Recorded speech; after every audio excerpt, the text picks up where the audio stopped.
influenced by the Mennonites. My grandfather was a Mennonite preacher.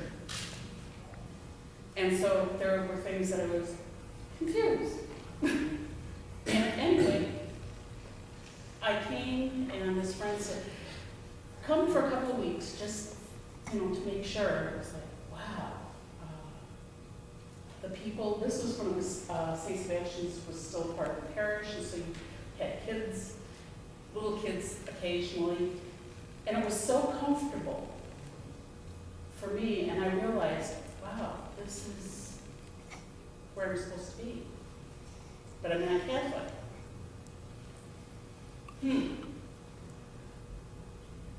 Hearing some of the homilies from the priest that presided for us, it's like, wow, these are things I never heard before, except some of it was from my grandfather.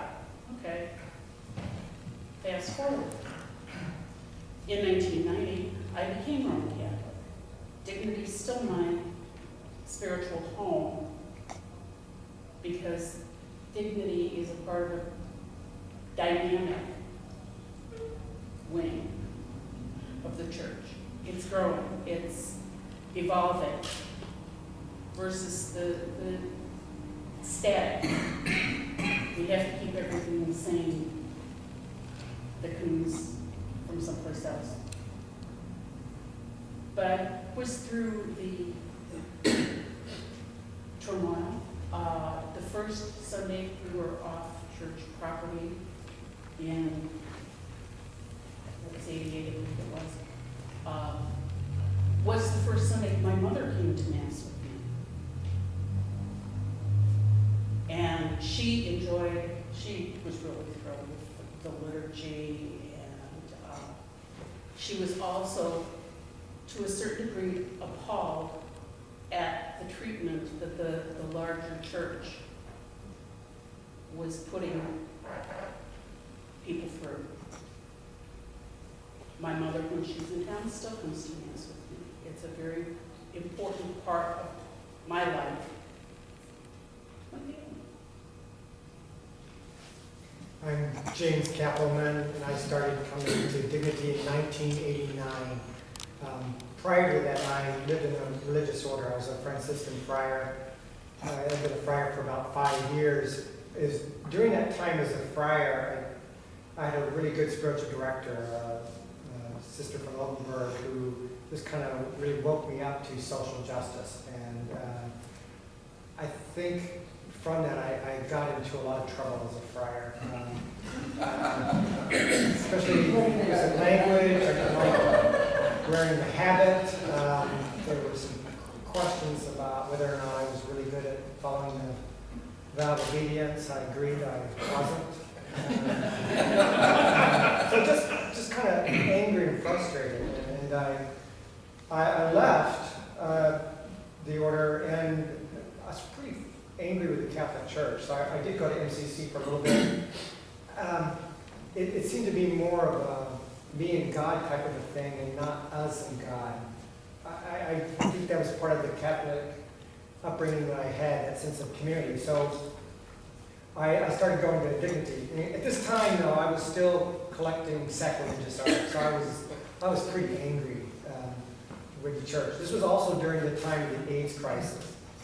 And a good friend of mine, who was my supervisor, was dying from AIDS. And at that time, it was silence equals death. And so I was still closeted, and I really hadn't dated much. So I went to Dignity for 2 things. I wanted a sense of community, but I wanted to find a man. I didn't know how to date. I was in my mid-30s, and then I just didn't know how to date. I didn't know what that was like. And it was scary because of the AIDS crisis, and we were still didn't know so much. We were told that at that time you stay away from poppers. I mean, we just didn't know about HIV. I think it was my time in religious life that actually saved my life. So when I came to Dignity, there was a sense of social justice. I liked it that they were pretty adamant about really affirming and supporting same-sex relationships. That was really important. I think I'd gone a little bit overboard on the PC. Everything had to be said just right, or there was gas. I think looking back at that time, we were going through an identity crisis. This was still during the time of AIDS ACT UP, fascists, just try it, we'll start an effing riot. We were in your face protesters. And actually, when I was elected board president of Dignity, we held a huge protest out in Lincoln Park because the cardinal at the time would not condemn gay bashing, and there was a letter, pastoral letter for women that not one woman's voice was included. So I think I was going through my angry phase at that time. But I think what was also happening was that this organization was going through an identity crisis. We really weren't clear about when do we follow Roman Catholic Church teaching and when do we not, and how Catholic are we? And we were just kind of confused. And I and others on the board, we decided let's create a mission statement. Let's work that out. And there was a lot of passive aggression. And I was so left of left. I would be happy just leaving the Catholic Church altogether. And other people were pretty angry. And that was an incredible experience for me because I realized it's not about being right. And I was always so focused on being right.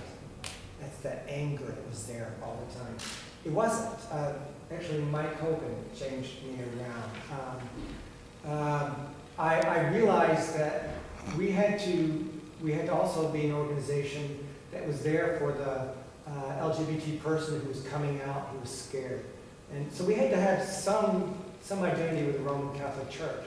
And I think through the process that we used, I had a profound respect for the sense of community. And it was no longer that we were doing the right thing. What was important was that we as a community were confronting questions before us, and we were confronting life, and doing that together in a sense of community. And I also did find a man. Richard, 2 days ago was our 21st anniversary. And we got married in civil union, my husband, 6 weeks ago. My name is Blaine Roberts, and I arrived at Dignity in 1992, 91, somewhere around, I don't know the exact year. But shortly thereafter, I moved to Milwaukee and then to New York and come back in 2003 and become really involved with Dignity. Going back to 1992, I believe it was Unitarian Church on Berry. Yeah, second Unitarian. Second Unitarian, thank you. And so I remember walking in the door. Part of it is that there were a lot going on in my personal life and my spirituality, my community, my family. You mentioned the AIDS crisis as well. I think I lost my first partner ever to AIDS and felt guilty for a long period of time why I wasn't ill, why I didn't get it. And also, I had just converted to Catholicism with St. Sabina on the south side. Wasn't very happy there. And then I would move to Milwaukee with my boyfriend, a different boyfriend, and then to New York and stay there, experience 9/11. And my mom passed in 1999, so I'd come through a lot of when I walked in the door at in Second Unitarian Dignity, it was such a welcome experience for me because, often I grew up Presbyterian. My mom was Presbyterian, but all of us had different religious backgrounds. My mom was more interested in you being spiritual than you adhere to a strict ideology. Be it political, be it religious, she said, we're all God's children. So I would walk in the door and I said, why can't I just find a place where people can just be normal or be welcoming? And just who cares what race you are, what gender you are, what political stripe you are, just welcoming the human race. And so I walk in and I said, wow, this is kind of where I want to be. And so it was short-lived, but I would later come back and become president in 2000, and so, Facebook and YouTube was in 2000. All those things that were not there in the 90s are all here in 2000. And we still have same sort of struggles that I think that you alluded to before, that we are ever evolving Catholic community. And some people would not like us have that. We should just be the same since the 70s all the way to 2000. I think what's incredible about our organization is that we will, in fact, evolve. But for me, this is part of the human process as we grow in Christ, as we grow in our communities. And for me, it's just been a welcoming community. For me, that was what Christ was all about. It wasn't all these rules and regulations. It was like, how can we be supportive? And I felt as a gay African-American male, for me, that was huge. And it didn't dawn on me for a while that I was one of the few African-Americans here. He said, well, how does that feel? And I say that because I felt so welcoming. And I think being welcoming is, in fact, colorblind. And I know in this society people like to have us in boxes. If you're a woman, all you care about is contraception. If you're black, all you care about is civil rights. If you're this, but the fact is that we're all human. And I think we're all very complex human beings. And if you can find a place to be welcome, I think that's what Christ is for me. That's why I'm part of it. I'm very happy to be here. All right. When I was listening, I noticed a few things that were common that I'd like to kind of follow up on. One of the common themes is this eerie experience of everyone having Mike Hogan be the first.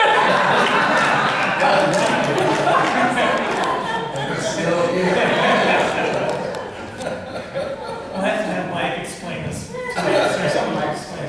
But to a more serious note, what I heard from almost everyone, in fact, I think I did hear it from everyone, is that Dignity at some point became, or was even immediately, their spiritual home.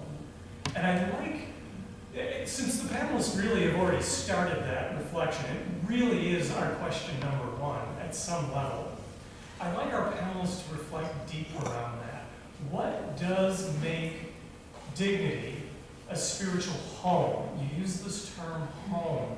What is it about home and dignity that seems to belong together for you?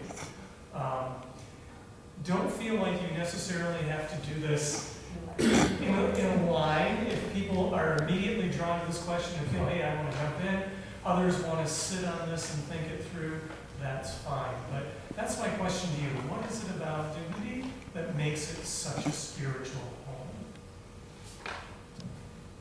Can I answer that? My name is Walter Reed, and I came to Dignity in 1973. I came here via Washington, D.C., where I was doing a project, and I read in the newspaper that they had the Mass for the Gay Community. So I went there, and that's where I met Jeanine Brannick, and it was just wonderful. A month later, I came to Chicago because I heard they had a Dignity chapter down here. And what made it so wonderful was the shock value. Up to that point, there was no such thing as the Mass to the gay community. Had never been thought of, heard of, or done. And when I came to Chicago, I was in Milwaukee, when I came to Chicago, I used to go almost every Sunday, and there were people with me. There'd be 200 men at that Mass. And they'd go down the aisle singing, or around the pews. They all thought they were a bunch of barbers. You should have seen them doing something else. And after that, they'd have a coffee hour, and they would go out to that bar. And they'd have a free supper. And it was wonderful. And in 75, I came back. I went back to Washington State. I came back in 75, and I can't tell you, they had the first, I think, big anniversary here at St. Sebastian's.